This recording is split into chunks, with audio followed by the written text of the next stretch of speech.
Sini boleh buka kat sini.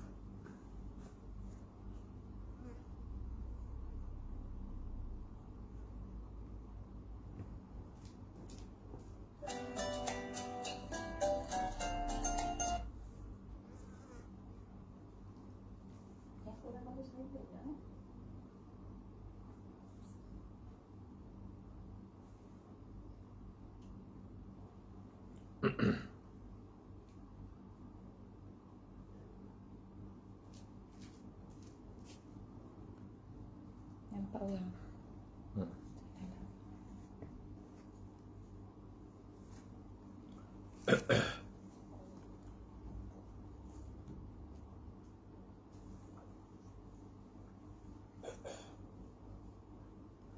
InsyaAllah kita tunggu sahabat-sahabat kita yang lain masuk. Kita akan mulakan kelas kita. InsyaAllah kita tunggu sahabat-sahabat kita yang lain masuk. Kita akan mulakan kelas kita.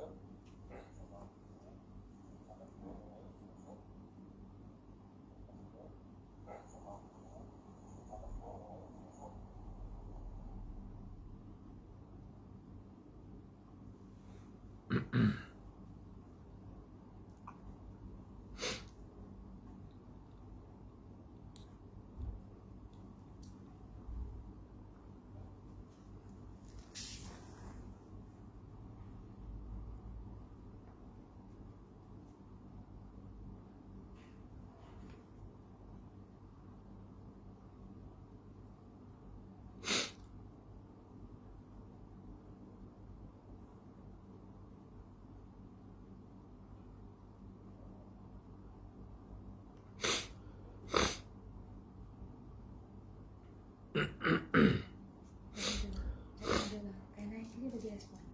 Sebab tak pakai mic. Dia tahu. Dia bagi respon. Line clear tak? Kalau line tak clear, beritahulah. Sebab saya tak pakai mic. Ni Mic berdengung.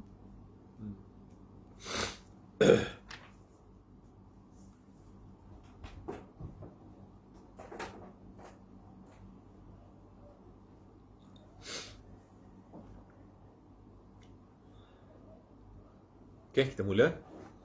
Bismillahirrahmanirrahim. Assalamualaikum warahmatullahi wabarakatuh.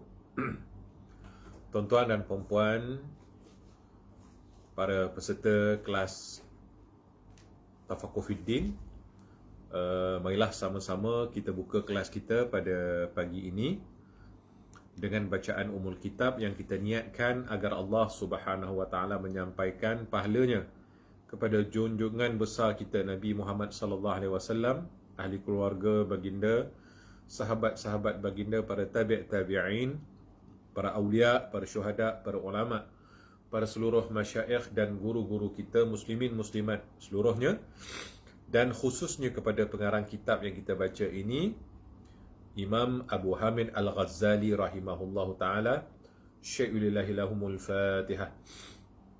أعوذ بالله من الشيطان الرجيم بسم الله الرحمن الرحيم الحمد لله رب العالمين الرحمن الرحيم مالك يوم الدين إياك نعبد وإياك نستعين اهدنا الصراط المستقيم صراط الذين أنعمت عليهم غير المغضوب عليهم ولا الضالين آمين.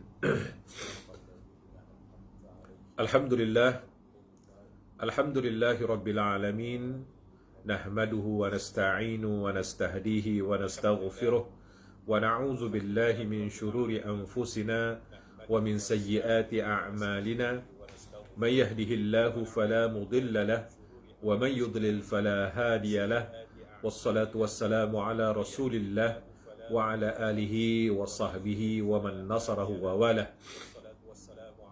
سبحانك لا علم لنا إلا ما علمتنا إنك أنت العليم الحكيم ولا حول ولا قوة إلا بالله العلي العظيم. أما بعد، اللهم افتح علينا فتوح العارفين Allahumma fakkihna fid din wa 'allimna ta'wil wahdina ila siratikal mustaqim wa ala alihi wa sahbihi ajma'in. واهدنا إلى صراطك المستقيم وعلى آله وصحبه أجمعين.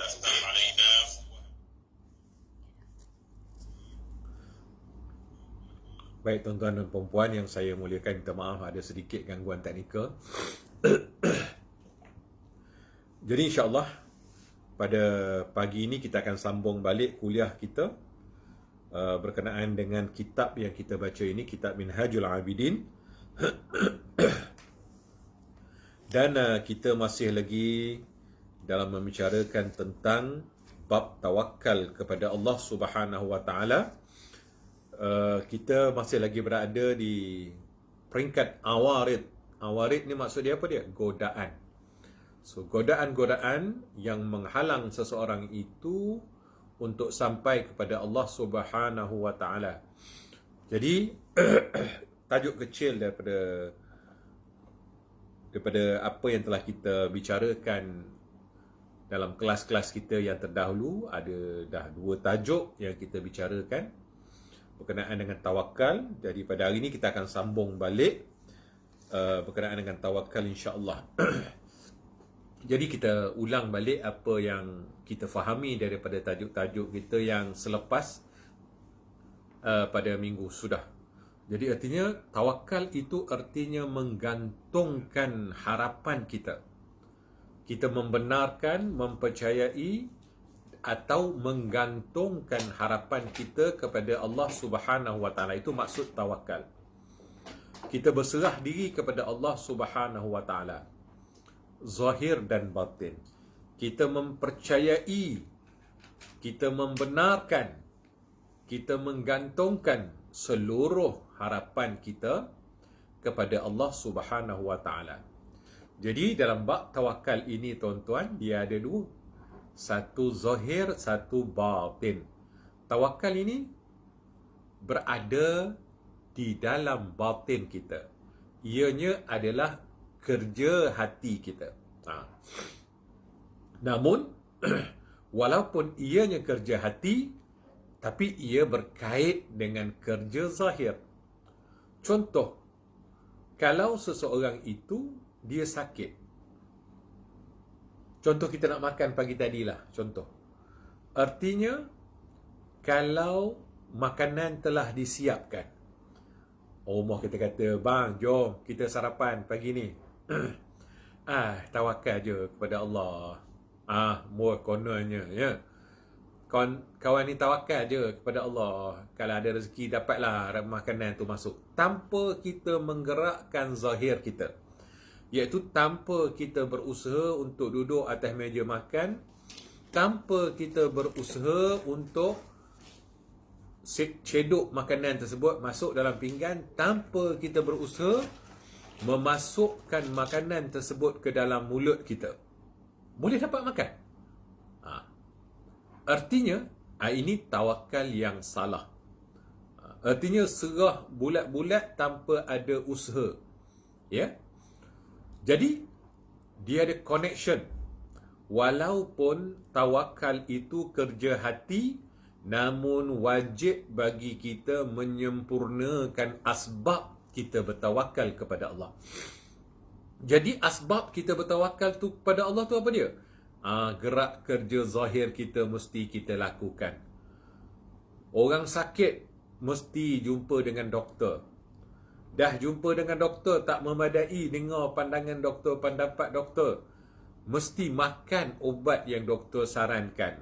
Mesti meninggalkan nasihat-nasihat yang doktor kata, awak tak boleh makan tu dah, awak tak boleh makan ni dah, awak tak boleh buat kerja tu dah. Contoh, doktor beri pandangan dia. Mesti kita lakukan perkara tu.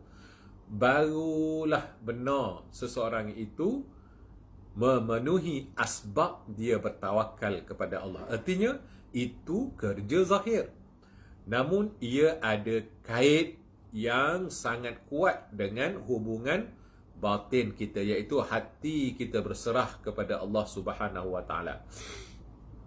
Dan Allah Subhanahu Wa Taala sebut dalam Al-Quran, "Fa iza azamta fatawakkal 'ala Allah." apabila kamu berazam, maka hendaklah kamu bertawakal kepada Allah. Hati kita serah bulat-bulat, penuh kepercayaan bahawa Allah lah yang boleh memberi manfaat, memberi mudarat, boleh menggerak, boleh menaik, menurun, menjatuh, boleh berkuasa atas segala sesuatu. Namun dari segi zahirnya, Allah Subhanahu Wa Taala beri kepada kita kudrat, usaha dan ikhtiar. Usaha dan ikhtiar ini wajib kita lakukan. Setelah kita melakukan usaha dan ikhtiar kita, lalu hati kita berserah diri kepada Allah Subhanahu Wa Taala. Ya Allah, aku berserah diri kepadamu ya Allah. Asbabnya telah aku buat ya Allah. Tinggal lagi engkau lah yang maha menentukan. Ya Allah, obatnya telah pun aku makan. Ya Allah. Ya Allah, artinya aku telah buat resepi-resepi, ikhtiar-ikhtiar untuk menjadikan nasi minyak yang aku masak ni sedap. Semua benda dah ada dah. Dengan minyak sapinya, dengan penumisnya tu, 4 beranak yang orang panggil tu, bunga lawan, cengkeh, kulit kayu manis dengan tu. Lepas tu segala-galanya telah disediakan, kita tumis. Tinggal lagi nak jadi cantik, nak jadi masak, nak jadi sedap, kita serahkan kepada Allah Subhanahu Wa Taala yang menentukan, ya.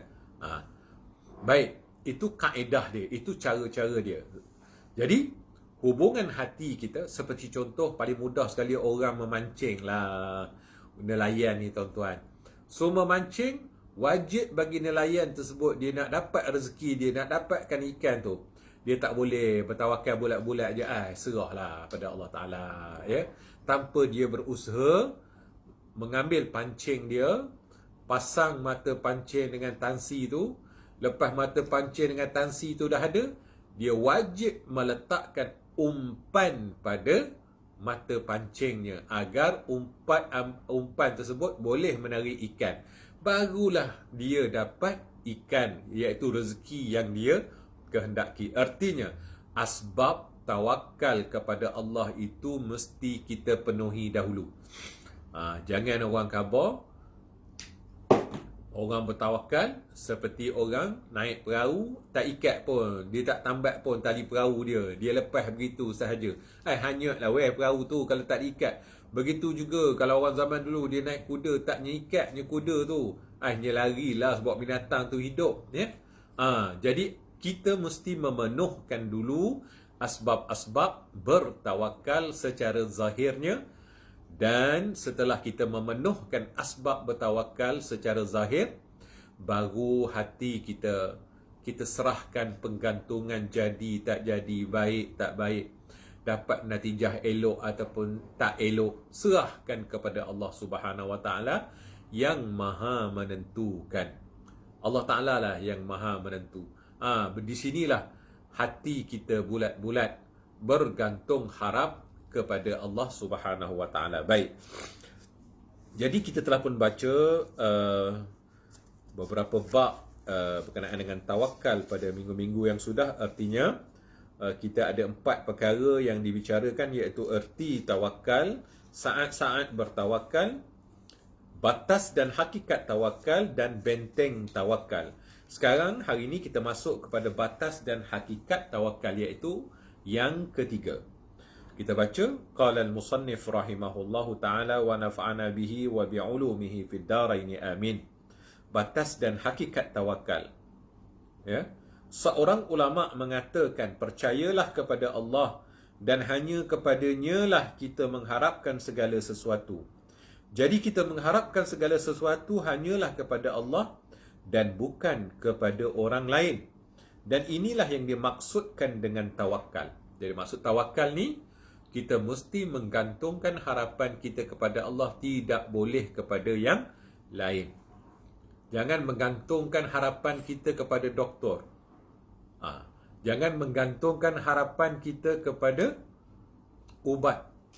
Jangan menggantungkan harapan kita kepada resepi-resepi yang diwarisi. Jangan. Sebab yang bagi jadi yang menatijahkan hasil yang kita buat itu tetap Allah Subhanahu Wa Taala. Kadang-kadang orang tu resepi dia sama. Masak orang ni jadi sedap, orang ni jadi tak sedap. Contoh ya. Baik. Begitu juga dengan obat. Kadang-kala ada orang makan obat tu dia baik. Tapi seorang lagi dia makan tak baik. Mungkin tak kena dengan situasi dan kondisi tubuh badannya.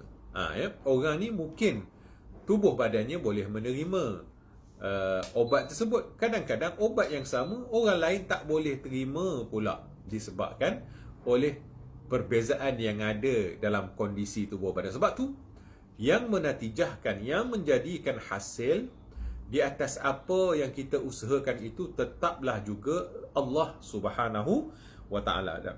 So bahagian yang ketiga ni, batasan dan hakikat tawakal.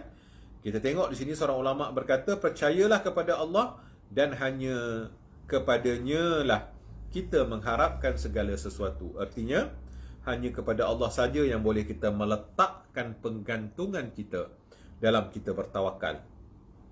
Tak boleh kepada selain daripada kepada Allah Subhanahu Wa Taala. Jadi kita mengharapkan segala sesuatu hanyalah kepada Allah dan bukan kepada orang yang lain. Dan inilah yang dimaksudkan dengan tawakal. Kalau kita meletakkan penggantungan kita hanya kepada Allah, ini baru namanya tawakal.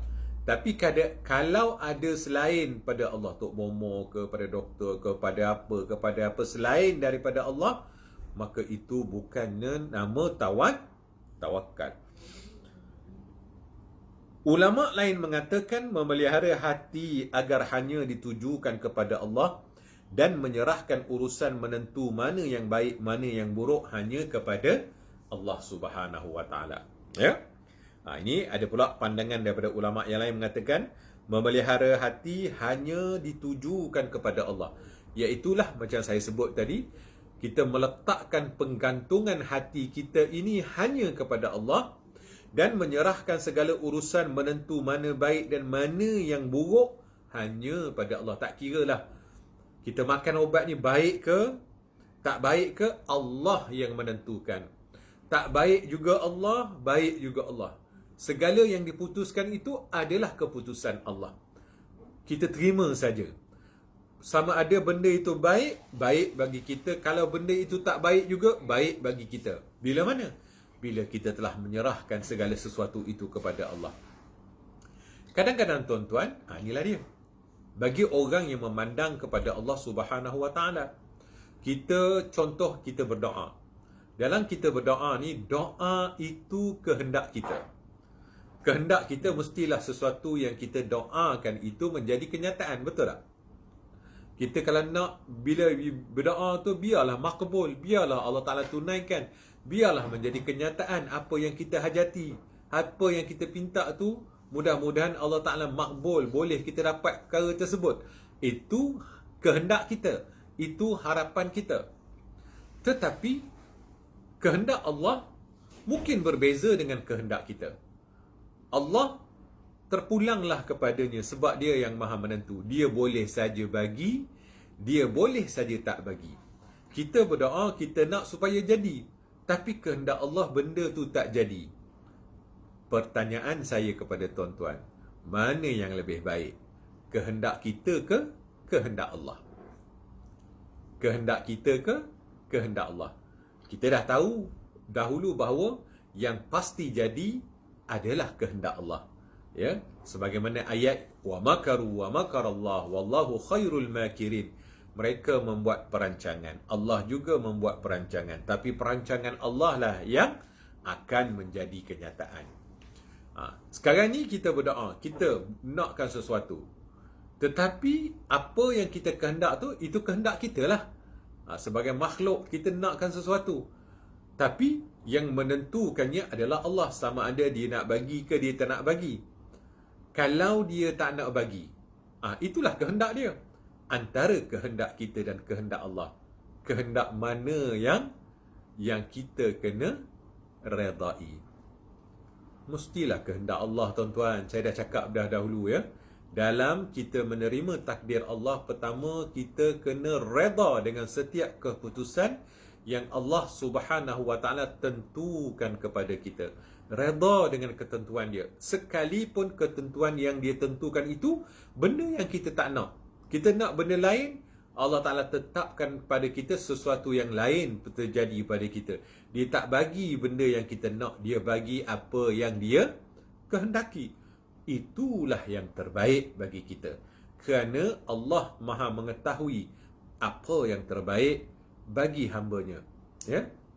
Allah Ta'ala sebut dalam Al-Quran, wa asa an takrahu syai'an fahuwa syarrun lakum fahuwa khairun lakum wa asa an tuhibbu syai'an fahuwa syarrun lakum.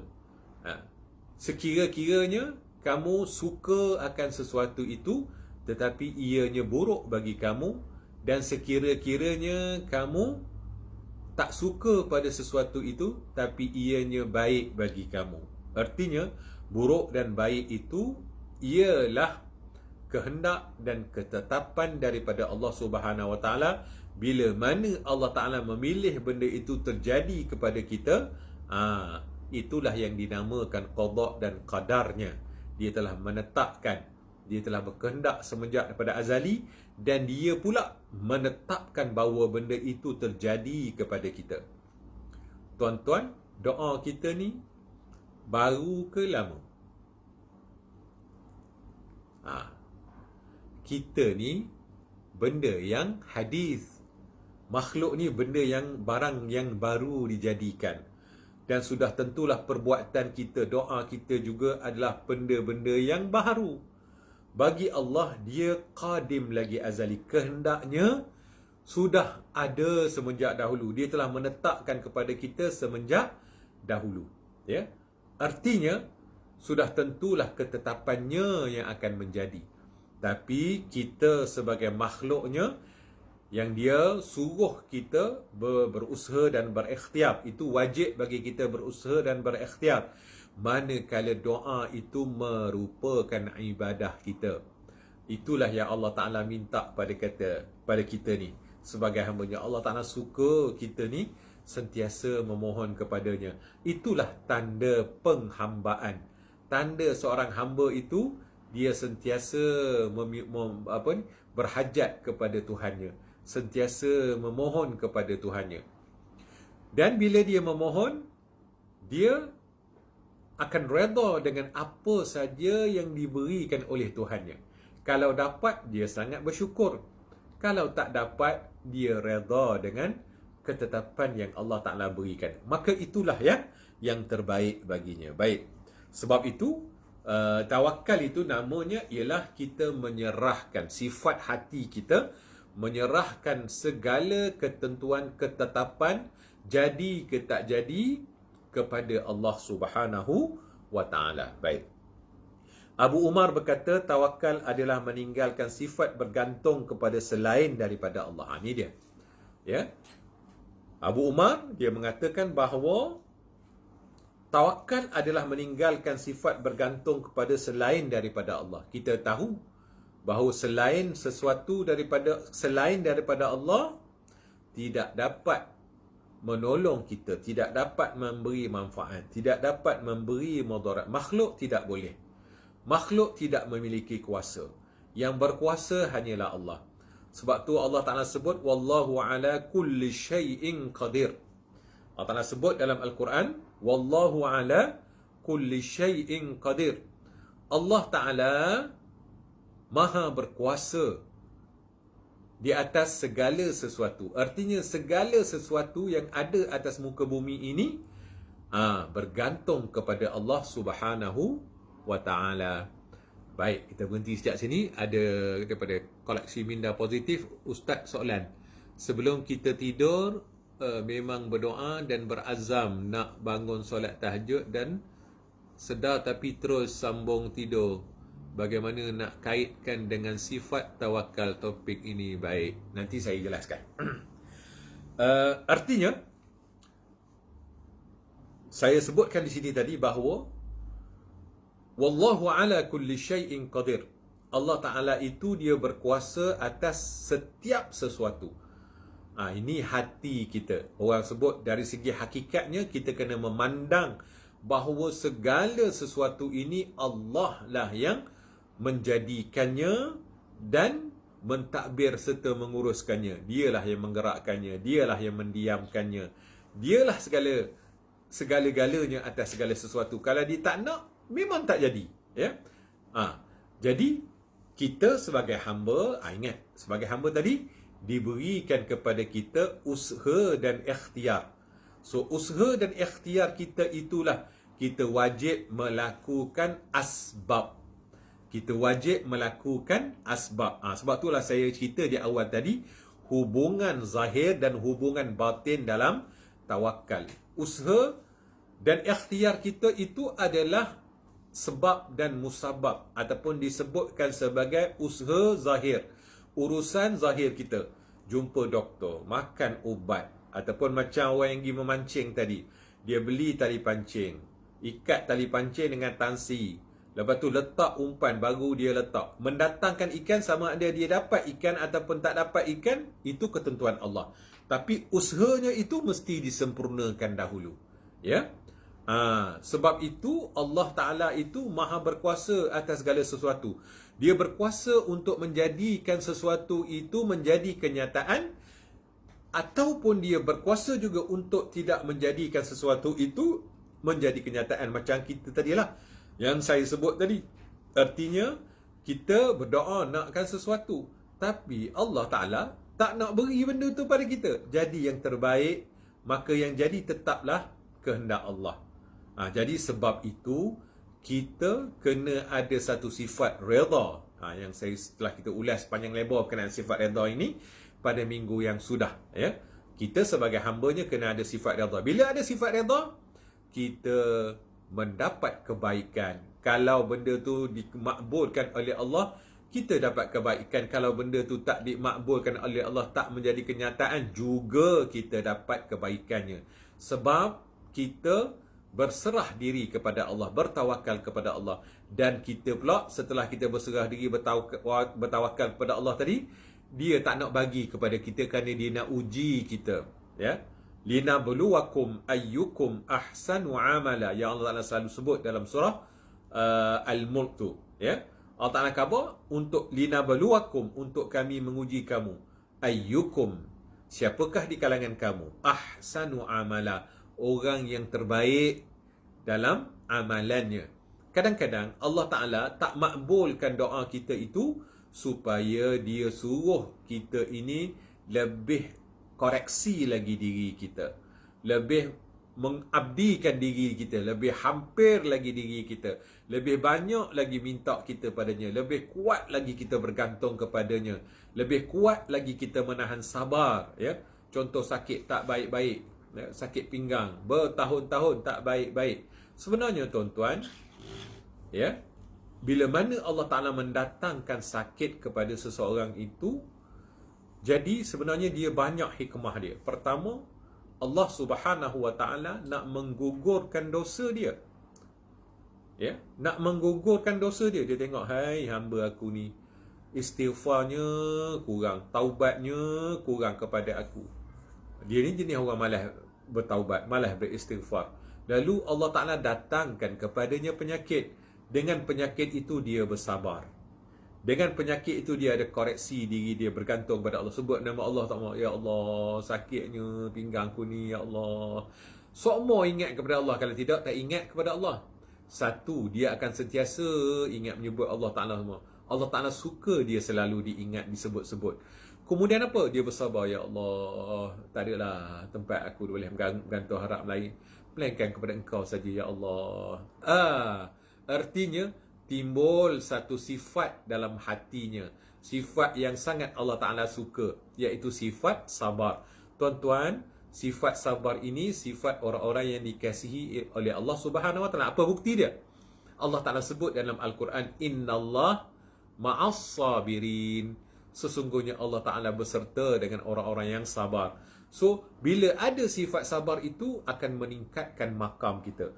Sudahlah kita diampunkan oleh Allah Subhanahu Wa Ta'ala, ya, sebab tahan tadi. Sepanjang masa tuan-tuan diuji dengan kesakitan itu, maka itulah rahmat Allah turun kepada kita. Ya. Sebab lagi dekat, lagi hampir seseorang itu kepada Allah, selagi itu dia sentiasa diuji. Sebab tu ingat bahawa ujian ini kadang-kadang dia bukan sebagai satu balak. Jangan tengok ianya sebagai satu balak. Ya. Itu terpulanglah kepada kita. Kadang-kadang orang nampak benda tu balak. Mungkin kalau balak ni bagi orang yang jauh pada Allah, banyak buat maksiat, Allah Ta'ala nak bagi dia kesedaran, Allah Ta'ala datangkan balak padanya. Mudah-mudahan dia bertaubat, dia sedar. Ya. Satu lagi, disebabkan oleh Allah Subhanahu Wa Ta'ala nak meninggikan darjat hamba-Nya. Ya. Dia ni malah nak buat ibadat-ibadat sunat, malah nak beristighfar, bertaubat jauh sekali, sedangkan dosanya pada aku sangat banyak. Lalu Allah Ta'ala uji dia dengan kesakitan. Dengan kesakitan itu dia bersabar, dan dengan kesabaran itu Allah mengampunkan dosa-dosanya. Ya. Ingat, dosa-dosa yang diampunkan dengan sebab ni adalah dosa-dosa kecil. Dosa-dosa besar masih wajib atas kita untuk bertaubat kepada Allah Subhanahu Wa Ta'ala. Sebab itu Allah Ta'ala sentiasa memberi signal kepada kita supaya kita ini sedar. Jadi kita kembali kepada soalan sahabat kita tadi. Sebelum kita tidur, kita berdoa dan berazam nak bangun solat tahajud dan tersedar tapi terus sambung tidur. Bagaimana nak kaitkan dengan sifat tawakal dalam topik ini? Baik. Artinya, sebenarnya sebelum kita tidur, kita telah pun berniat untuk bangun tengah malam. Ini satu perkara yang sangat baik. Sebab bila kita niat, itu sahaja telah ditulis oleh malaikat, ya, kebaikan bagi kita. Ini tak buat lagi, niat je baru. Artinya telah ditulis oleh malaikat bahawa kita melakukan kebaikan. Bila bangun tengah malam, bangun tengah malam ni, kalau terus tak bangun, tak apalah. Masalahnya sekarang ni, seperti sahabat kita ni khabar, kita terjaga di tengah malam, ya, tapi kita terus sambung tidur. Kita malas untuk kita melakukan ibadah tersebut. Ya. Jadi di sinilah ujian kepada kita, ujian lagi namanya ni. Sama ada kita nak bangun beribadah sebagaimana niat kita tadi ataupun janji kita dengan Allah Ta'ala tadi, ataupun kita tidak meneruskan, ataupun kita memungkiri janji kita. Tuan-tuan dan puan-puan, di sinilah ujian kita, ya. Artinya, kalau kita terus tidur, maka menanglah nafsu kita. Menanglah syaitan. Ya, Allah Subhanahu Wa Ta'ala, malaikat tadi, yang mana awal-awal tadi kita niat nak bangun tahajud tadi, dia dah beri signal pada kita, mata kita dicerahkan, dijaga. Kadang-kadang, tuan-tuan tengok, tak perasan ya, kadang-kadang kucing gerak kita. Kucing gerak ni macam mana? Kucing berkelahi di tengah malam pukul 3 pagi. Nyaw, nyaw. Dia berkelahi ke, dia mengawal ke? Artinya, tujuannya, itu asbab yang didatangkan oleh Allah untuk menjedarkan kita. Tak kiralah tuan-tuan sama ada asbab yang menyebabkan kita bangun ataupun tiba-tiba saja kita terbangun. Itu kalau mengikut tulisan-tulisan ulama, memang malaikat yang menjaga kita, malaikat rahmat yang menjaga kita tu, dia akan membangunkan kita pada tengah malam yang mana kita berniat untuk melakukan ibadah. Tiba-tiba kita tidak melakukan ibadah, maka tuan-tuan, itulah yang rugi kita lah.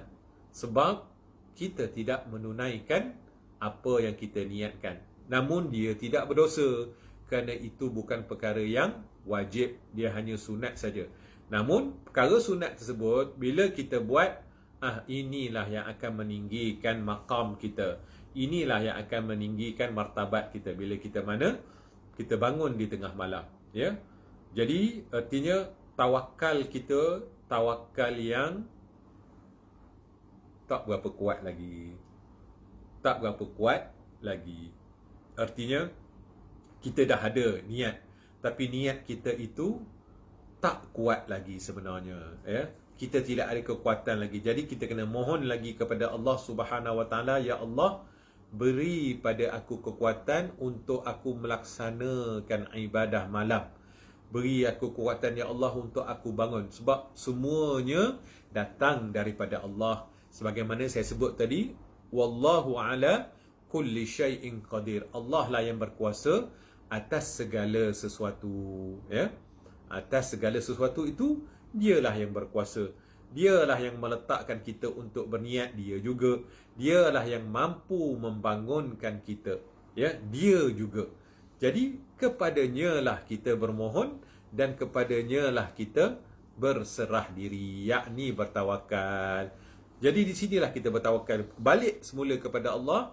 Kita minta lagi, ya Allah, ya Tuhanku, kurniakanlah kepada aku kekuatan untuk aku bangun di tengah malam, untuk aku beribadah kepadamu. Minta lagi. Ya, mungkin kali pertama ni kita tersedar, tapi malas betul nak bangun. Sekurang-kurangnya apa kita buat?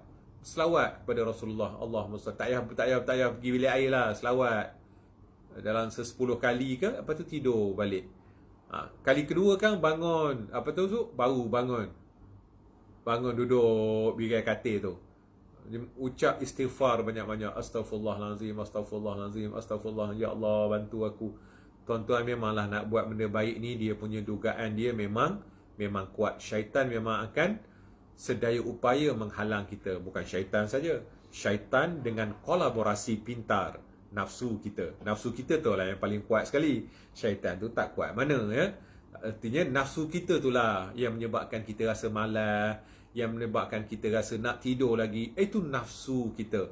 Tapi tak dinafikan ia ada hubung kait dengan syaitan. Sebab bila kita tidur saja, syaitan akan mengikat kita. Ini disebut dalam hadis, ya. Diikatnya dengan beberapa ikatan. Kalau seseorang itu mengucap nama Allah setelah dia sedar, buka je mata, ucap nama Allah ataupun baca doa bangun tidur, alhamdulillahilladzi ahyani ba'dama amatani wa ilaihin nusyur. Putus satu ikatan. Lepas tu dia bangun, putus lagi ikatan. Dia berjalan untuk ambil wuduk, putus lagi. Artinya semua yang dilakukan itu memutuskan ikatan-ikatan yang dibuat oleh syaitan semasa dia nak tidur tadi. Tapi sebenarnya nafsu kita itulah yang kuat kontrol diri kita. Syaitan ni dia hanya boleh membisikkan kepada kita. Tetapi yang betul-betul hebat, yang betul-betul kuat, yang menyebabkan kita tak mampu untuk bangun di tengah malam, untuk beribadah kepada Allah, untuk membanyakkan ketaatan kita kepada Allah, ialah nafsu kita. Sebab nafsu ni, dia punya sifat dia, habit dia, nature dia, dia tak suka apa yang Allah Ta'ala suka. Tuan-tuan kena ingat, nafsu ini Allah Ta'ala ciptakan, dia tak suka apa yang Allah Ta'ala suka. Jadi sebab itu, bila dia duduk dalam diri kita, dia menguasai diri kita, maka benda yang Allah Ta'ala tak suka itulah yang disukai oleh nafsu. Tidur lama-lama, tidur banyak-banyak, bermalas-malas, itu kesukaan nafsu. Jadi bila kita tadi, walaupun kita dah berniat, ya, bangun, tapi kita tak mampu bangun, kita terus tidur, kita memenangkan nafsu kita jawapan dia. Namun begitu, jangan kita menyerah. Kita kembali berusaha dan berikhtiar. Usaha dan ikhtiar itu hak yang Allah Ta'ala berikan kepada kita. Itu boleh kita usaha. Apa usaha ikhtiar kita? Berdoa kepada Allah, berserah diri kembali kepada Allah, bertawakal semula kepada Allah. Ya Allah, kita sebutlah hasbi Allah wa ni'mal wakil, ni'mal mauna wa ni'mal nasir, ya. Itu hari kita telah kupas panjang lebar tentang zikir hasbi Allah. Baca hasbi Allah, hasbi Allah wa ni'mal wakil, ni'mal mauna, hasbi Allah, ya. Cukuplah Allah bagiku, ya, yang menjadi penolong kepada diriku. Ataupun kita baca di antara zikir yang dianjurkan oleh ulama, ya hayyu ya qayyum birahmatika astaghith, ya hayyu ya qayyum birahmatika astaghith. Ya hayyu ya qayyum ini dua nama Allah yang sangat Allah Ta'ala sukai. Ya hayyu, wahai Tuhan yang maha hidup. Ya qayyum, wahai Tuhan yang berdiri dengan sendirinya. Birahmatika, dengan rahmatmu. astaghith, bantulah aku. Ya Hayyu Ya Qayyum birahmatika astaghith. Ini tuan-tuan, masa kita nak solat ke, masa kita nak buat apa, kita sebut zikir ini untuk kita ingatkan balik diri kita. Wahai Tuhan yang maha hidup, wahai Tuhan yang berdiri dengan sendirinya, dengan rahmat-Mu lah bantulah aku. Dengan rahmat-Mu aku mohon bantuan. Tuan-tuan, kita dapat melakukan segala sesuatu ini bukan dengan kehebatan kita, tetapi dengan rahmat dan kurnianya Allah Subhanahu wa ta'ala. Ini tajuk yang telah kita lama bincangkan dahulu. Dengan kurnia Allah, dengan rahmat Allah sahaja kita mampu untuk melakukan sesuatu, ya. Sebab itu kita kena minta kepada Allah, mohon rahmatnya, mohon belas kasihannya, mohon bantuannya agar menguatkan kita untuk kita beribadah kepada Allah Subhanahu wa ta'ala. Baik. Jadi panjang di situ hari ni, ya. Baik, kita baca lagi. Oleh kerana itu, istilah mempercayai diri tidak dapat diertikan sebagai tawakal kerana istilah tawakal hanya diperuntukkan kepada Allah Subhanahu wa ta'ala. Jadi, dikabur, istilah mempercayai diri tidak dapat diertikan sebagai tawakal. Artinya kita percaya kepada diri kita boleh. Kalau kau fikirkan kau boleh. Lagu tu. Kau boleh melakukan. Itu motivasi diri. Dari segi lagu, dari segi syarak boleh sebut. Segi hakikat tak boleh. Diri tak boleh buat apa-apa tanpa kehendak dan bantuan serta ketetapan Allah. Hanya orang yang menggantungkan dirinya kepada Allah saja. Allah saja yang boleh melakukan. Diri tak boleh. Diri kita dan diri seluruh makhluk Allah ini asal daripada tiada. Lalu diadakan. Setelah diada, Allah Ta'ala tulis baginya takdir-takdir. Apa yang akan berlaku, skrip bagi diri itu diadakan oleh Allah. Mana mungkin benda yang tiada boleh berkuasa untuk mengadakan sesuatu dengan kehendak dirinya. Tak boleh. Mestilah sesuatu itu berlaku dengan kehendak dan ketetapan serta ketentuan Allah. Sebab itu jangan menggantungkan kepada diri. Jangan confident terlalu pada diri. Diri itu sebagai asbab. Kita kena ada usaha dan ikhtiar. Usaha dan ikhtiar ialah diri kita yang melakukan sesuatu itu. Tapi yang menentukannya, yang menjadikan sesuatu itu kenyataan ataupun tidak, tetaplah Allah Subhanahu wa ta'ala. Ini kena hati-hati tuan-tuan. Ya? Jangan orang kabur percaya diri sangat-sangat. Punyalah confident ataupun over confident. Ini salah dari segi kepercayaan. Jangan kita merasakan bahawa kepercayaan kita terhadap diri kita itulah mampu menatijahkan akan hasil. Dah. Ya? Dah. Yang boleh memberi kepada hasil ataupun menentukan terjadi sesuatu hasil itu ialah Allah Subhanahu wa ta'ala. Sebab itu 100% mesti bertawakal kepada Allah Subhanahu wa ta'ala. Okey. Sebab itu di sini disebut dalam kitab ini, oleh kerana itu istilah mempercayai diri tidak diertikan sebagai tawakal. Kalau orang tu menggantungkan kepada dirinya, itu tidak disebut sebagai tawakal. Kerana istilah tawakal hanya diperuntukkan kepada Allah Subhanahu wa ta'ala. Menyandarkan tawakal kepada diri sendiri mendatangkan mudarat yang sangat besar. Nampak tu? Jadi orang yang mensyarahkan kitab ini dia beritahu, ya. Menyandarkan tawakal kepada diri sendiri mendatangkan mudarat yang sangat besar dan sangat membahayakan mental. Kerana jika ternyata gagal, kemungkinan dia akan membunuh diri disebabkan tidak mempercayai dirinya lagi. Ini kesalahan bagi orang yang letak confident. Contohnya SPM baru-baru ni, confident 100%. Ya, dia akan dapat 9A plus ataupun 11A.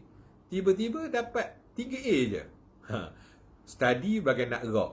Tuition bagai nak gerak. Buat macam-macam benda ikhtiar. Tapi ketetapan Allah tidak sedemikian itu. Sebab itu, kita tak tahu benda yang akan datang dan kita tidak boleh menentukan perkara yang akan datang. Sebab itu, kita disuruh meletakkan, menyandarkan harapan kita bertawakal 100% kepada Allah Subhanahu Wa Taala, bukan kepada diri kita atau bukan kepada yang selain daripada Allah Subhanahu Wa Taala. Barang siapa yang meletakkan tawakal kepada diri dan selain daripada Allah, dia akan menempa bahaya yang sangat besar.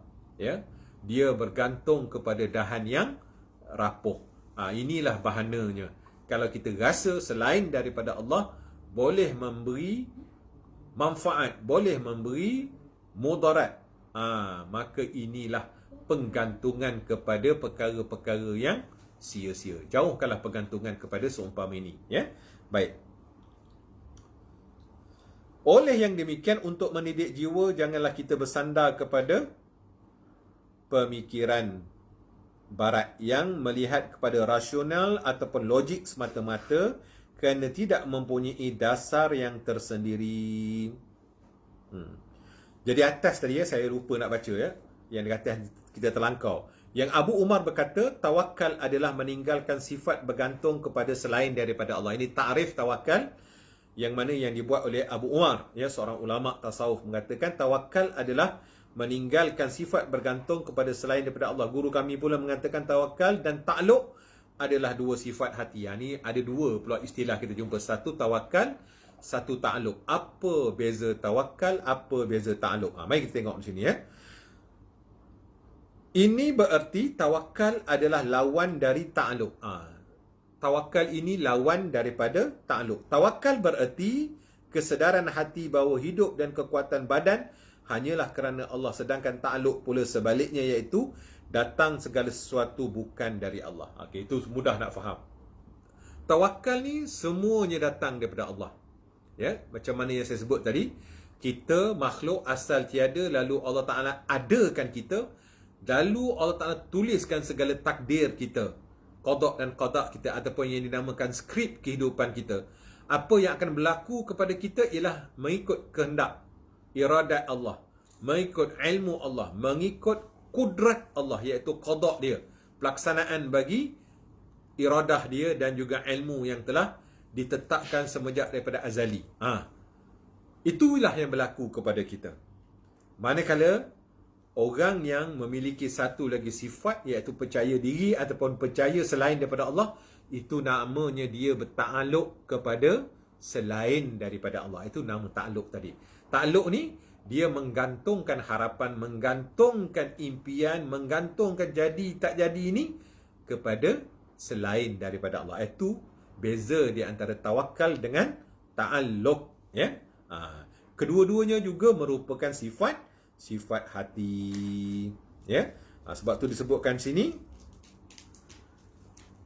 sedangkan ta'alluq pula sebaliknya, iaitu datangnya segala sesuatu bukan daripada Allah. Kita rasa ada sesuatu kekuatan yang lain yang boleh membantu kita. Itu orang yang bergantung kepada ta'alluq, bergantung selain daripada Allah. Baik. Kita bacalah. Menurut Imam Al-Ghazali, last kali itu, penggan last kali. Menurut Imam Al-Ghazali, semua pendapat itu menurut pandanganku kembali kepada satu asas yang utama, iaitu segala kekuatan, keperluan bagi kita semua adalah dari Allah Azza wa Jalla dan bukan dari selainnya. Kerana Allah Maha berkehendak. Jika Allah menghendaki melalui sesuatu sebab, maka Allah menjadikan sebab itu. Tetapi jika Allah tidak menghendakinya melalui sebab, maka cukup dengan kudratnya. Sebab itulah kadang-kadang kita tengok orang tu dia ada sakit, tak makan ubat, tak jumpa dengan doktor, tiba-tiba baik dia penyakit tu. Itu Allah Ta'ala menyembuhkannya. Tetap juga sembuh itu datang daripada Allah. Dengan apa? Dengan kudratnya. Allah Ta'ala ini melakukan sesuatu dengan kudratnya. Dia sakit, tak pergi jumpa doktor, tak makan ubat, tak ada ikhtiar itu, tak ada ikhtiar ini. Tiba-tiba sakit tu baik je. Tak tahu bila baik je orang khabar. Tak ada sebab musabab. Tiba-tiba baik. Baik itu adalah datang daripada Allah Subhanahu Wa Taala. Datang daripada kudrah daripada Allah. Kekuasaan Allah Subhanahu Wa Taala. Dan ada juga orang itu sakit. Tiba-tiba dia ambil ubat, dia pergi jumpa doktor, dia menggunakan sebab dan musabab, iaitu melalui perantaraan asbab tadi. Dengan sebab dia melalui asbab tadi, Allah Ta'ala izinkan dia baik. Allah Ta'ala izinkan penyakitnya itu baik, juga datang daripada Allah. Itu yang Imam Ghazali kata, tak kira lah. Ya, yang menentu, yang menetap akan sesuatu hasil itu tetap Allah. Sama ada dia menetapkannya melalui asbab, Allah Ta'ala jadikan asbab itu Allah Ta'ala juga yang menjadikannya, ataupun dia menentukan tanpa asbab, tiba-tiba je jadi, tiba-tiba je baik. Tak ada orang kata sebab musabab. Itu juga jadi dengan kehendaknya. Sebab ke tak ada sebab ke, semua dijadikan oleh Allah Subhanahu Wa Taala. Kita dapat sesuatu, kita tengok, sebab kita berusaha. Sebab usaha kita juga datangnya daripada Allah. Allah lah yang menjadikan asbab itu kepada kita. Kita hanya diwajibkan untuk berusaha dan berikhtiar. Tapi segala sesuatu semua telah ditentukan. Komplit datang daripada Allah Subhanahu Wa Taala menurut kehendaknya, menurut ilmunya, menurut kudrahnya. Ya, iradatullah, ilmun minallah, lepas tu qudratu minallah. Ini tak boleh lari. Bila kita beramal dengan ayat innallaha ala kulli syai'in qadir. Ayat ini sangat penting tuan-tuan, sebab setiap detik, setiap masa, setiap saat, setiap ketika di dalam kehidupan kita semenjak kita diadakan sehinggalah sampai bila-bila, kita tidak terlepas daripada innallah ala kulli syai'in qadir. Sesungguhnya Allah lah yang berkuasa atas setiap sesuatu. Tak ada segala sesuatu ini terlepas daripada kekuasaan Allah. Ini ayat dalam bentuk hakikat. Orang kalau nak berpegang dengan ayat ni, dia kena nampak bahawa segala sesuatu semuanya Allah yang lakukan. Dia nampak di situ af'alullah. Dia nampak di situ tajalli af'al Allah, kesan-kesan daripada perbuatannya Allah. Tajalli daripada asma Allah, nama-nama Allah yang maha agung yang menciptakan segala sesuatu itu. Segala sesuatu itu ada pemilik namanya. Itu namanya asma Allah. Asma Allah ni banyak tak terhitung. Tapi yang disebut 99 yang kita tahu. Kemudian tajalli sifatnya Allah. Allah Ta'ala menyatakan melalui sifat-sifatnya. Sifat yang maha pemurah, maha penyayang, maha penyembuh. Itu semua sifat-sifat dia. Itulah juga nak menunjukkan kepada tajalli zatnya. Ya. Jadi artinya semua yang ada ini Allah Ta'ala beritahu innallaha ala kulli syai'in qadir. Sesungguhnya Allah lah yang maha berkuasa atas segala sesuatu. Segala sesuatu yang ada atas muka bumi ini semuanya menceritakan tentang af'al Allah. Semuanya menceritakan tentang asma Allah. Semuanya menceritakan tentang sifat Allah. Semuanya menceritakan tentang zat Allah yang laisa kamitslihi syai'. Tak terlepas tuan-tuan segala sesuatu itu. Itulah dalam bentuk hakikat, pandangan dalaman kita, iman kita memandang. Segala sesuatu itu Allah lah yang berkuasa atas segala sesuatu. Tak lepas dari pandangan batin kita bahawa Allah lah yang maha berkuasa atas menjadikan segala sesuatu. Ya, baik. Sebab itu dalam kita memandang itu, kita nampak apa? Kita nampak iradatullah, kehendak Allah. Kita nampak apa lagi? Kita nampak kudrah Allah, kehendaknya Allah. Dan kita nampak kuasanya Allah, ya, dalam melakukan segala sesuatu. Itu tajalli kudrat dia, tajalli iradah dia. Ya. Sebab itu di sini Imam Ghazali sebut, ya, menurut Imam Ghazali, semua pendapat itu menurut pandanganku kembali kepada satu asas yang utama, iaitu segala kekuatan dan keperluan bagi kita semua adalah dari Allah Azza wa Jalla dan bukan dari selainnya, kerana Allah maha berkehendak. Jika Allah menghendaki melalui sesuatu sebab, maka Allah akan menjadikan sebab itu. Tetapi jika Allah tidak menghendakinya melalui sebab, maka cukup dengan kudratnya. Ya, Allah Ta'ala nak menjadikan alam ini kun fayakun, terus jadi, ya, dengan kudratnya. Dia menjadikan sesuatu itu dengan kekuasaannya, dengan kudratnya, ya. Jika seseorang telah menyedari akan perkara itu dan menyandarkan segala hanya kepada Allah serta memutuskan harapannya kepada orang lain, ini berarti dia telah benar-benar bertawakal kepada Allah. Itulah batasan dan hakikat tawakal. Itulah batasan dan hakikat tawakal. Nak tahu sangat batasan tawakal ni setakat mana? Hakikat tawakal ni, hakikat tawakal tetaplah juga Allah lah segala-galanya. Apa dalam hakikat tawakal itu? Kita memandang iradatullah, kehendaknya Allah, ilmunya Allah. Kita memandang akan kudratnya Allah yang melakukan sesuatu, yang mentakdir, menentu, memutuskan sesuatu itu terjadi, ya. Tak boleh lari daripada kudrat dan iradat Allah Subhanahu Wa Taala. Itu dia punya batasan, dan itulah juga hakikat dalam kita bertawakal kepada Allah Subhanahu Wa Taala. Masuk kita tajuk kecil yang keempat, benteng tawakal. So, benteng tawakal kita baca, benteng tawakal itu ialah pendorong kepada seseorang untuk sentiasa mengingati akan jaminan Allah Ta'ala, ya. Benteng tawakal itu ialah pendorong kepada seseorang itu untuk sentiasa mengingati akan jaminan Allah. Jika seseorang ingat akan jaminan yang telah ditetapkan oleh Allah, nescaya dia akan bertawakal. Apapun benteng dari benteng tawakal ialah mengingati keagungan Allah, kesempurnaan ilmunya dan kudratnya, serta percaya bahawa Allah tidak mungkin memungkiri akan janji. Nampak di situ. Bagaimana kita nak masuk dalam benteng tawakal kepada Allah? Bila kita nak masuk dalam benteng tawakal ini, kita hendaklah berserta dengan Allah. Allah Ta'ala sebut dalam Al-Quran, wa huwa ma'akum aynama kuntum. Aku berserta kamu barang di mana adanya kamu. Mana saja kita berada, sebenarnya kita berserta dengan Allah. Tak lepas, tuan-tuan. Allah Ta'ala sebut, fa aynama tuwallu fasamma wajhullah. Kemana saja kamu menghadapkan muka kamu, di situlah wajah Allah. Apa itu wajah Allah? Tanda-tanda keagungan Allah, kebesaran Allah, kesempurnaan Allah, kesucian Allah, tanda-tanda wujudnya Allah. Tak lepas, tuan-tuan. Gilah mana, ya.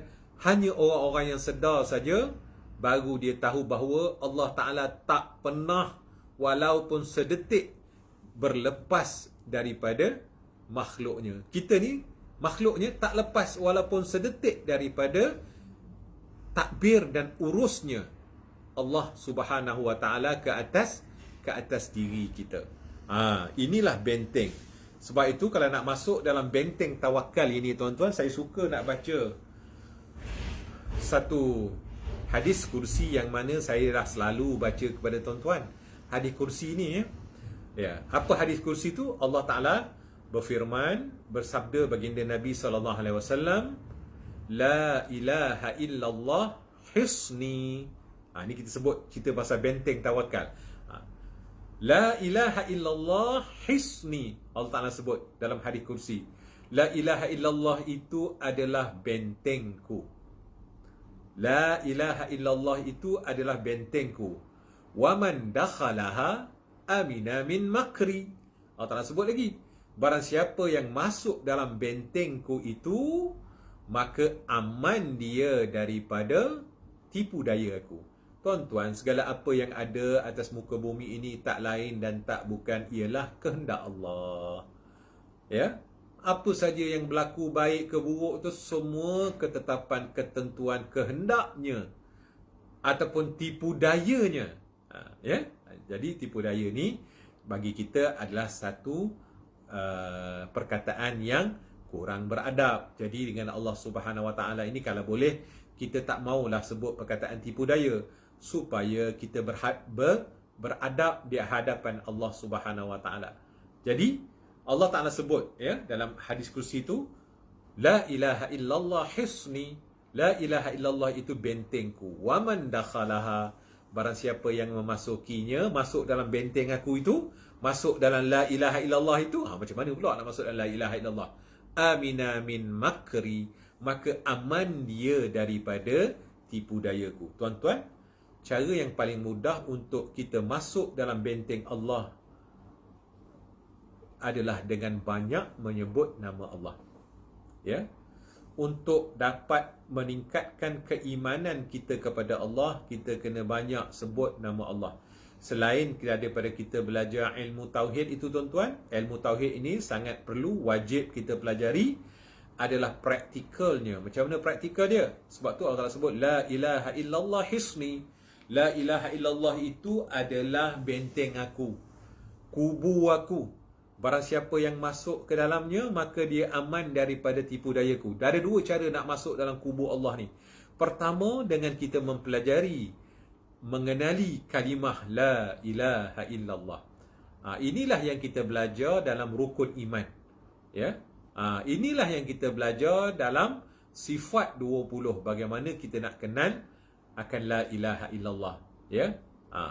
Jadi la ilaha illallah ni tuan-tuan, kalimah yang teratas sekali. Tak adalah, itulah kalimah tertinggi sekali. Itulah kalimah tauhid. Ya. Tak adalah yang lebih berat daripada kalimah la ilaha illallah. Ya, semua apa yang ada dalam alam ini, ilmunya ke, khazanahnya ke, apa saja terkandung dalam kalimah la ilaha illallah. Sebab itulah dalam hadis yang lain, Rasulullah beritahu kalau la ilaha illallah itu diletakkan di sebelah neraca, seluruh alam ini diletakkan dalam neraca yang lain, maka kalimah la ilaha illallah itu lebih berat daripada seluruh alam yang Allah Ta'ala ciptakan ini. Ya. Baik tuan-tuan, macam mana nak masuk dalam la ilaha illallah? Pertama, kita kena memahami kalimah la ilaha illallah. Bukan setakat memahami, kita kena mengimani, mempercayai, mengiktiqadkan kalimah la ilaha illallah. Itu kita belajar dalam bab tauhid, ya. So yang kedua ialah kita memperbanyakkan menyebut la ilaha illallah. Sebab itu kita sangat dianjurkan untuk berzikir dengan kalimah la ilaha illallah. Sebab itu Rasulullah sebut la ilaha illallah itu sebagai sebaik-baik sebutan. Afdalu ma qultu wan nabiyyu min qabli la ilaha illallah. Sebaik-baik yang aku sebutkan dan nabi-nabi yang datang sebelum aku menyebutkan, menuturkannya, menzikirkannya ialah kalimah la ilaha illallah. Tu sebelum tu imam mula dengan zikir ni disebut apa? Afdalu zikri. Afdalu zikri la ilaha illallah. Sebaik-baik zikir ialah la ilaha illallah. Masa kita berzikir la ilaha illallah, kita kena memperbanyakkan zikir la ilaha illallah. Masa kita berzikir itu, kita merasakan yang kita di bawah perlindungan Allah, di bawah kehendak Allah, di bawah takbir Allah. Allah lah yang mengurus, Allah lah yang mentadbir, Allah lah yang melindungi kita. Allah lah segala-galanya bagi kita, tempat kita bergantung, ya. Jadi lagi banyak kita zikir, lagi hidup hati kita, lagi kuat pergantungan kita kepada Allah Subhanahu Wa Taala. Sebab itu bila kita berzikir dengan kalimah la ilaha illallah, mestilah zikir itu dengan penghayatan. Tiada yang berkehendak melainkan Allah. Tiada mulut sebut la ilaha illallah. Tiada yang berbuat melainkan Allah. Tiada yang menunaikan hajat aku melainkan Allah. Tiada memberi manfaat melainkan Allah. Tiada yang memberi mudarat melainkan Allah. Tiada yang menyembuhkan melainkan Allah. Tiada yang menaikkan, tiada yang menurunkan, tiada yang mengkaya, tiada yang memiskin, tiada. Kita menafikan segala apa yang makhluk. Kita isbatkan hanya Allah saja yang melakukan perbuatan tersebut. Ataupun la fa'ilun illallah. Tiada yang berbuat melainkan Allah. Tiada yang berbuat melainkan Allah. Mulut sebut la ilaha illallah. Hati kita mengisbatkan menghayati tiada yang melakukan, tiada yang berbuat, tiada yang berkehendak, tiada yang melihat, tiada yang mendengar, tiada yang hidup, tiada itu, tiada ini, tiada ini, melainkan Allah lah segala-galanya. Ataupun cara paling mudahnya, la maujud illallah. Mulut sebut la ilaha illallah. Penghayatan kita la maujud illallah, ataupun la ma'bud illallah, ataupun la maqsud illallah. Terpulanglah kepada hati kita sewaktu kita berzikir itu, di mana letaknya penghayatan kita itu, terpulanglah kepada kesedaran kita. Jadi sebab itu sangat penting, bila ada kesedaran ini, maka masuklah seseorang itu dalam benteng Allah. Ya, masuklah dia dalam benteng tawakal. Hanya Allah lah tempat dia berserah diri. Hanyalah kepada Allah dia meletakkan, menyandarkan segala hajat dan cita-citanya. Sebab tu musannif kata di sini, benteng tawakal itu ialah pendorong kepada seorang itu untuk sentiasa mengingati akan jaminan Allah. Dia ingat jaminan Allah. Allah Ta'ala beri jaminan. Banyak dalam Al-Quran Allah Ta'ala beri jaminan. Allah Ta'ala kata apa? Fadhkuruni adhkurkum. Engkau ingat aku ingat padamu. Orang yang paling banyak ingat kepada Allah, maka dialah orang yang paling banyak diingati oleh Allah. Orang yang paling banyak meletakkan harapannya kepada Allah, maka Allah Ta'ala tidak akan mensia-siakan harapan. Allah Ta'ala ini dia tidak pernah memukiri janjinya. Tuan-tuan, bukalah dalam Al-Quran apa Allah Ta'ala janji. Semua janji-janji yang Allah Ta'ala janjikan melalui lisannya Rasulullah, melalui Al-Quran ke, Taurat ke, Zabur ke, Injil ke, dia akan menunaikannya. Sebab dia telah meletakkan sifatnya tidak memukiri janji. Dialah Tuhan yang maha benar. Tidak sekali-kali Allah Ta'ala akan memukiri janji. Apa yang dia janji, itu yang akan dilaksanakan. Sebab itu bagi orang yang amat yakin, berpegang dengan janji Allah, bertawakal kepada janji Allah, maka Allah akan menunaikan janjinya kepada orang itu. Dia nak supaya dia dilindungi, maka Allah akan melindunginya. Dia nak supaya dia dibahagiakan, Allah akan membahagiakan dia.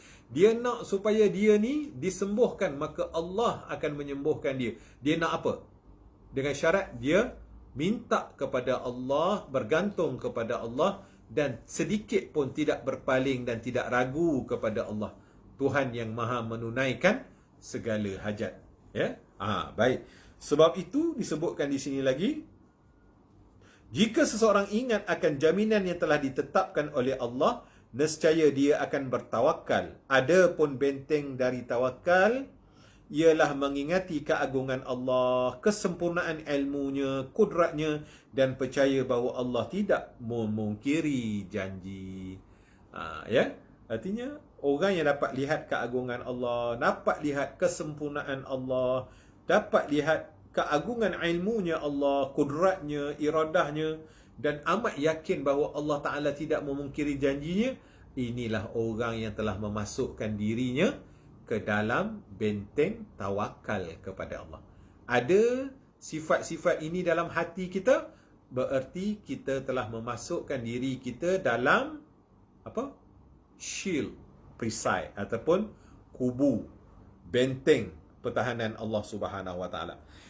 Dengan demikian, jika seseorang sentiasa mengingati perkara-perkara tersebut, nescaya dia akan terdorong untuk bertawakal kepada Allah dalam urusan rezeki. Kalau dah ada sifat-sifat itu dalam hati dia, inilah sebenarnya orang yang terdorong untuk bertawakal kepada Allah dalam urusan rezeki. Rezeki manusia berupa makanan dan penghidupan tidak mungkin kita cari kerana ia adalah pemberian Allah semata-mata. Sebagaimana dengan kehidupan dan kematian, tuan-tuan tak dapat nafikan, semua yang ada pada kita, pada alam ini, semua datang daripada Allah. Kehendaknya, dialah menentu, dialah memutus, dialah mentadbir, menguruskannya. Ya? Tak boleh lari, tuan-tuan. Kita tetap juga terikat kepada Allah, sekalipun kita tidak percaya kepadanya seperti orang-orang kafir, ataupun sekalipun kita tidak bergantung kepadanya seperti orang-orang fasik dan munafik. Orang-orang fasik, orang munafik ni orang yang tak percaya pada janji-janji Allah. Sebab tu dia mendurhakai Allah. Ya? Tetap juga Allah Ta'ala yang mengurus. Awak tak percaya, tak apa. Tapi akulah yang mengurus. Akulah yang mentadbir. Kata Allah. Ya? Itulah hakikat dia. Walaupun tak percaya, walaupun tidak menyandarkan, tapi dia juga yang memutus. Dia juga yang menentukan akan seseorang itu. Baik. Manusia tidak mampu atau berkuasa untuk mengadakannya atau menolaknya. Memang kita lemah untuk menolak daripada apa yang telah Allah Ta'ala tentukan. Bismillahirrahmanirrahim.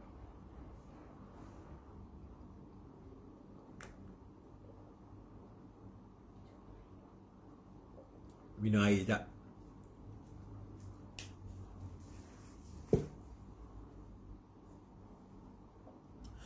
Ada pun yang dimaksudkan dengan rezeki maksum ialah rezeki yang telah selesai di maksum, ya, bukan maksum.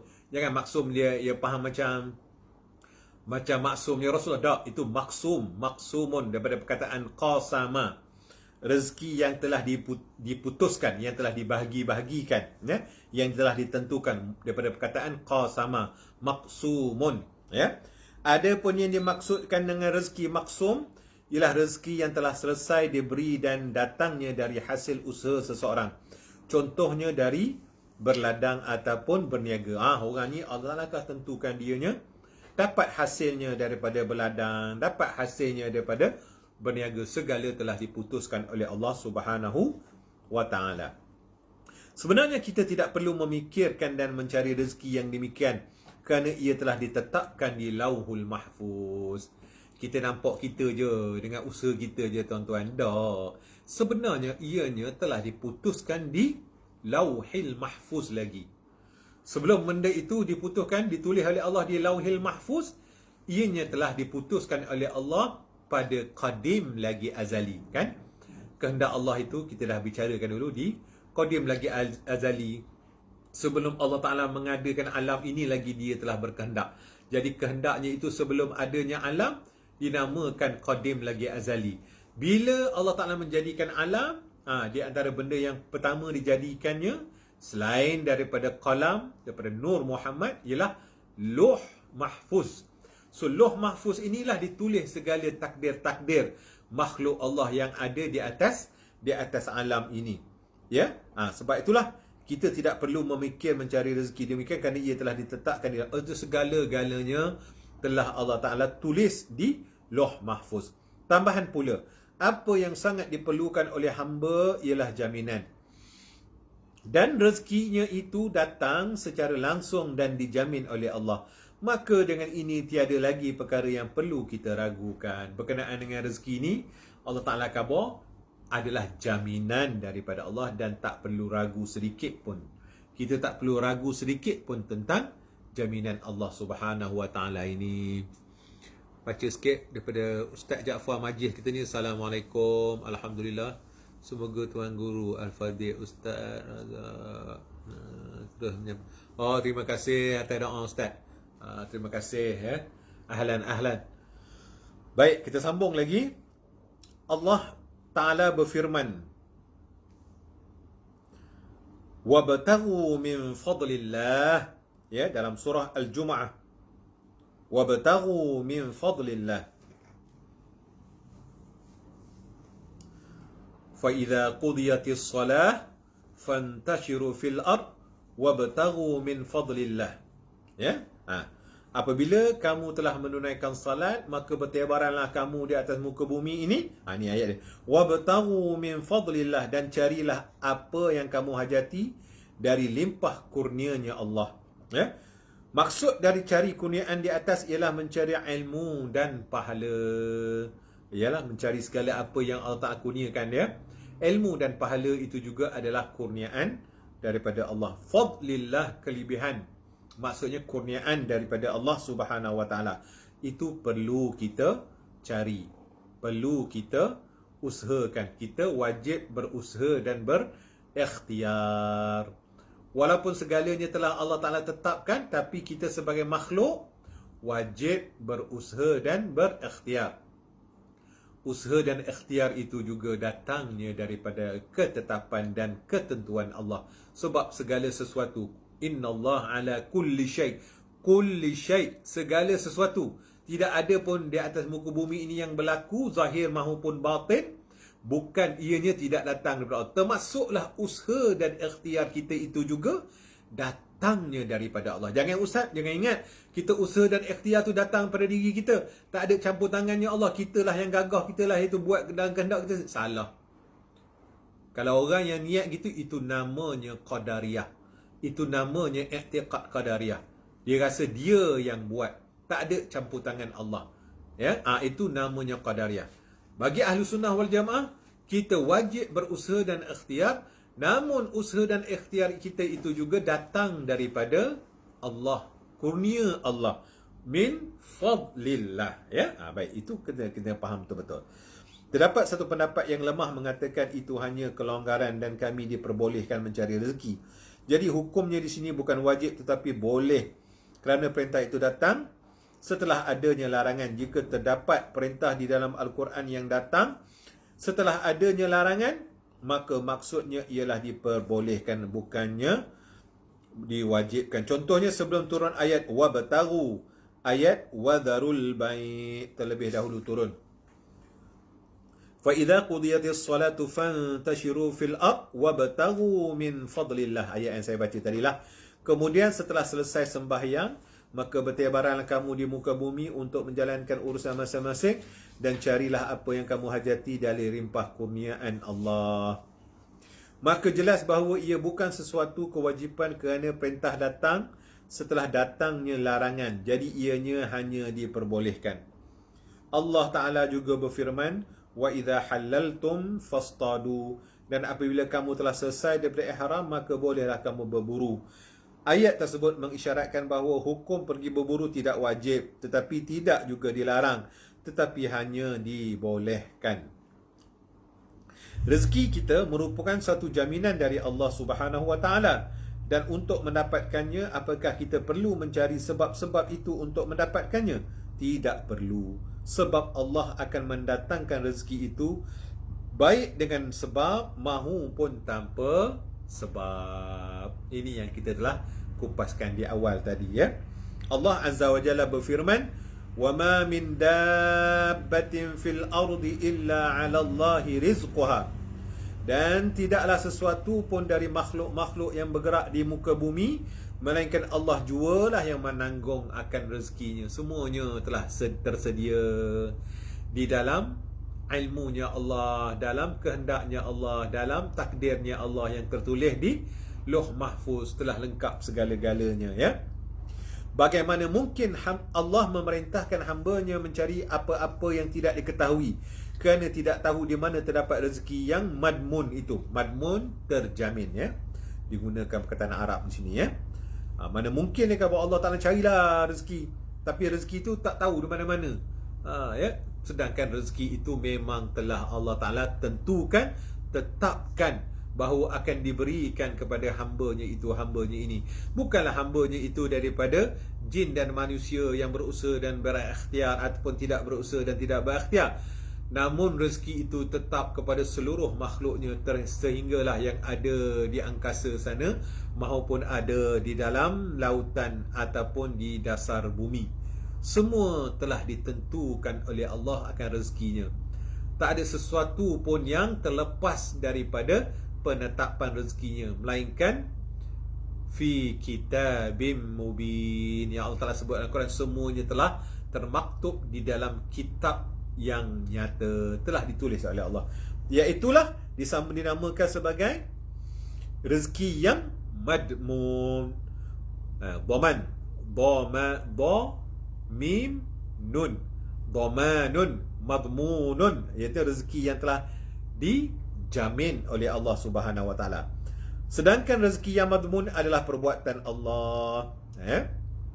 Artinya rezeki yang madmun tu juga adalah, kita nampak rezeki yang terjamin itu ya perbuatan Allah. Memanglah dia yang berbuat, dia mentakdir, dia juga yang melakukan apa yang telah dia kehendaki. Itulah namanya madmun, ya. Baik, terjamin.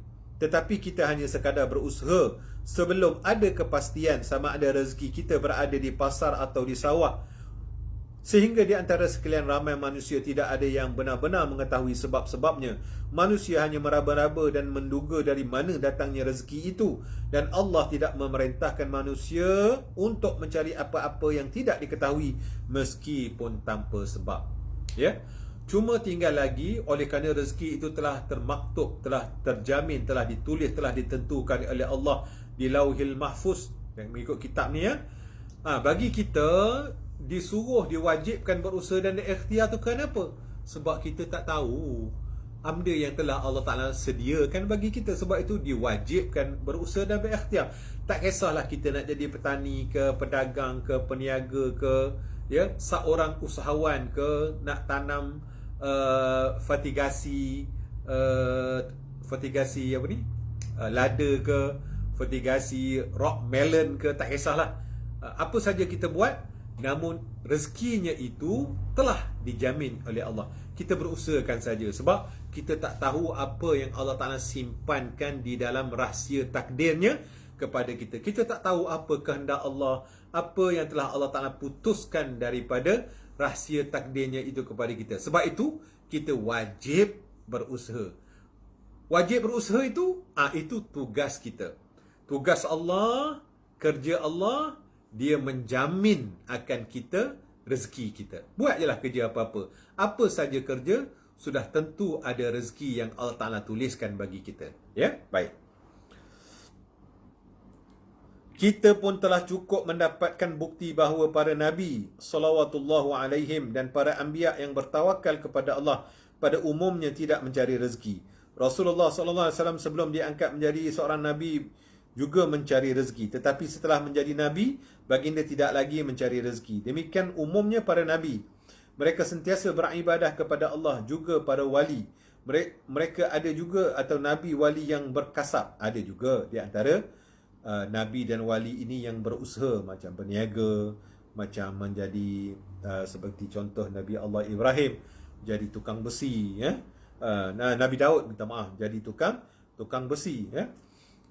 Dan kebanyakan daripada Nabi-Nabi ini sebagai penggembala kambing ataupun peniaga. Memang ada juga Nabi atau wali yang berkasab. Berkasab ni maksudnya berusaha, tetapi tidak bererti bahawa mereka bertawakal kepada kasab. Ya? Mereka ni tidak bertawakal kepada kasab, tetaplah tawakal mereka itu kepada Allah Subhanahu Wa Taala. Ya? Kasab, usaha dan ikhtiar kita itu hanyalah satu asbab, satu kewajipan yang perlu kita lalui untuk kita mendapatkan jaminan rezeki daripada Allah. Itu sahaja. Ya? Sebaliknya, mereka yang tetap bertawakal kepada Allah yang Maha Esa, jika berusaha merupakan satu kewajipan, maka ini bererti bahawa para Nabi itu berdosa kerana mereka tidak pergi ke pasar. Contoh, ini satu petanda bahawa berusaha bukan suatu kewajipan tapi dibolehkan oleh Allah, kerana berusaha jika disertakan dengan niat yang baik juga merupakan ibadah. Apakah dengan berusaha rezeki seseorang akan bertambah, dan sebaliknya jika tidak berusaha maka ia akan dapat berkurang? Ini pertanyaan. Ya? Itu menunjukkan bahawa rezeki itu memang ketentuan daripada ketetapan oleh Allah Subhanahu Wa Taala.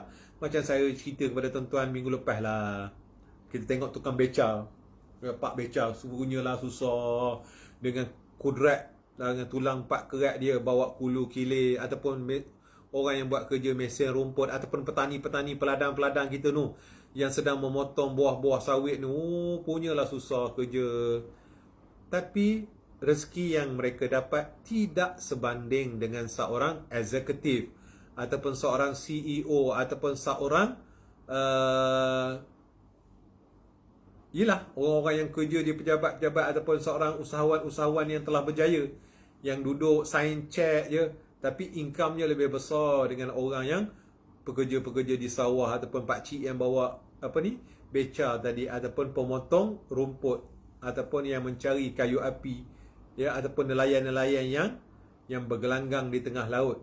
Ya, artinya tuan-tuan, memang rezeki Allah Ta'ala itu diputuskan oleh Allah, bukanlah nampak atas asbab usaha dan ikhtiar seseorang itu. Ketetapan datang daripada Allah yang menetap, yang menentu, yang memutuskan rezeki hamba-Nya.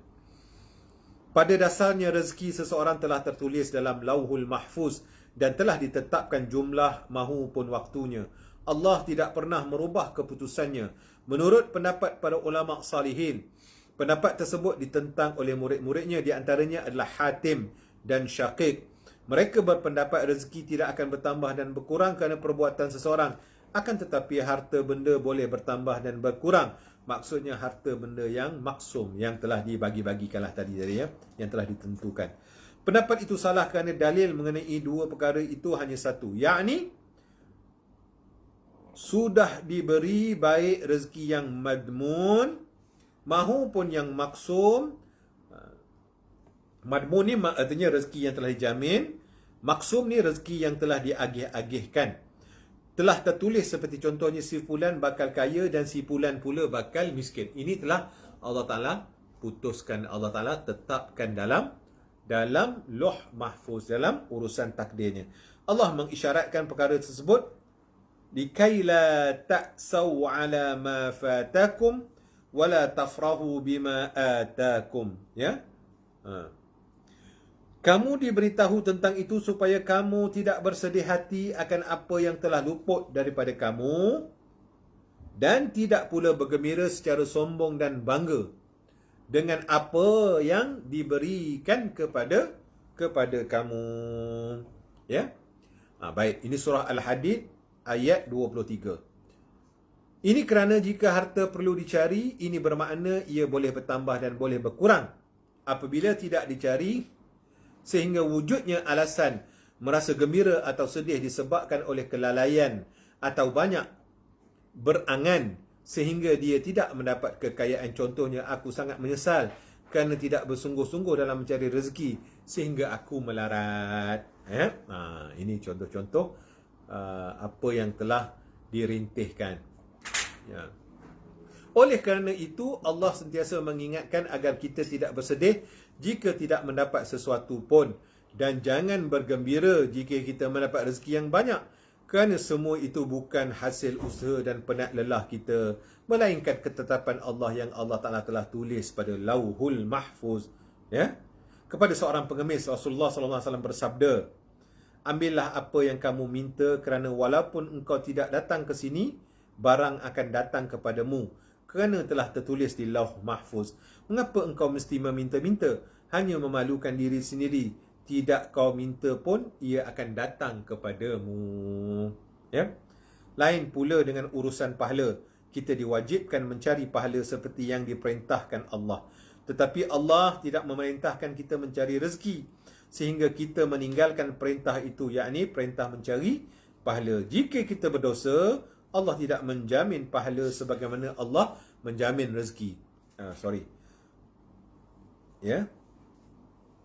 Allah tidak menjamin pahala sebagaimana Allah menjamin rezeki. Dengan demikian, banyak sedikit pahala dan seksaan Allah bergantung kepada perbuatan kita. Ya. Baik. Perbezaan antara keduanya ialah seperti yang dikatakan oleh sebahagian ulama. Apa yang tertulis pada Lauhul Mahfuz ada dua bahagian. Yang satu ditulis secara mutlak tanpa syarat dan tidak bergantung kepada perbuatan seorang, iaitu masalah rezeki, dan yang kedua ajal.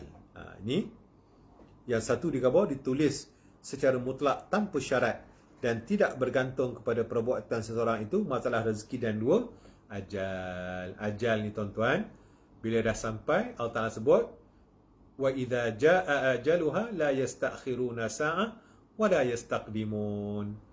Apabila telah tiba ajal seorang itu, dia tidak akan dilewatkan walaupun satu detik, ataupun tidak didahulukan walaupun satu detik. Artinya kenapa? Kerana benda itu telah diputuskan oleh Allah. Madmun. Begitu juga dengan rezeki seseorang, ianya adalah madmun. Allah Subhanahu wa Ta'ala berfirman, "Wa ma min dabbatin fil ard illa 'ala Allahi rizquha." Dan tidaklah suatu pun dari makhluk-makhluk yang bergerak di muka bumi Allah, melainkan Allah jualah yang menanggung rezekinya.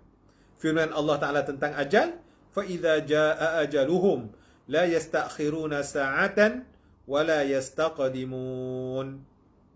Apabila datang tempohnya, tidak dapat mereka dikemudiankan, walau tidak dapat mereka itu, yakni ajal mereka dikemudiankan walau sesaat pun, dan tidak dapat pula didahulukan. Ya, surah Al-A'raf.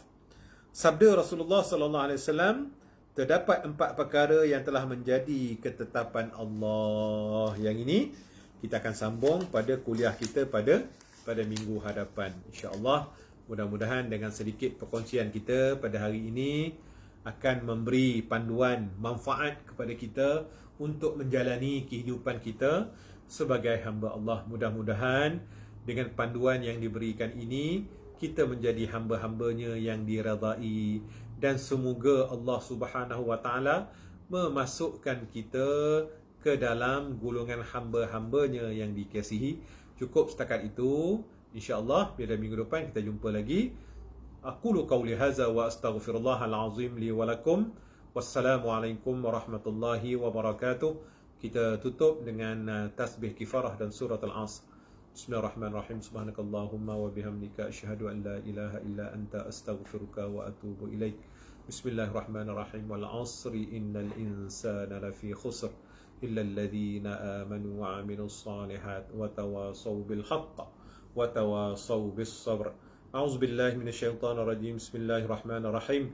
Alhamdulillahi Rabbil Alamin. Wassalatu wassalamu ala ashrafil anbiya wal mursalin Sayyidina Muhammadin wa ala alihi wa sahbihi ajma'in. Allahumma inna nas'aluka minal khairi kullihi ajilihi wa ajilihi ma alimna minhu wa ma lam na'lam wa na'udzu bika minasy syarri kullihi ajilihi wa ajilihi ma alimna minhu wa ma lam na'lam wa nas'aluka al-jannah وما يقرب إليها من قول وعمل ونية واعتقاد ونعوذ بك من النار وما يقرب إليها من قول وعمل ونية واعتقاد ونسألك من الخير ما سألك منه عبدك ورسولك محمد صلى الله عليه وسلم ونعوذ بك مما استعاذك منه عبدك ورسولك محمد صلى الله عليه وسلم اللهم وما قضيت لنا من أمر فاجعل عاقبته رشدا اللهم أغننا بالعلم وزينا بالحلم وأكرمنا بالتقوى وجملنا بالعافية اللهم اجعلنا من المحبوبين وأبعدنا من ديوان البعداء والمطرودين برحمتك يا أرحم الراحمين اللهم أدخلنا في زمرة المقربين وأدخلنا في زمرة بغير حساب ربنا آتنا من لدنك رحمة وهيئ لنا من أمرنا رشدا ربنا آتنا في الدنيا حسنة وفي الآخرة حسنة وقنا عذاب النار وقنا عذاب النار وقنا عذاب النار وصلى الله على سيدنا محمد وعلى آله وصحبه وبارك وسلم الحمد لله رب العالمين تقبل الله منكم والسلام عليكم ورحمة الله وبركاته. Jumpa lagi.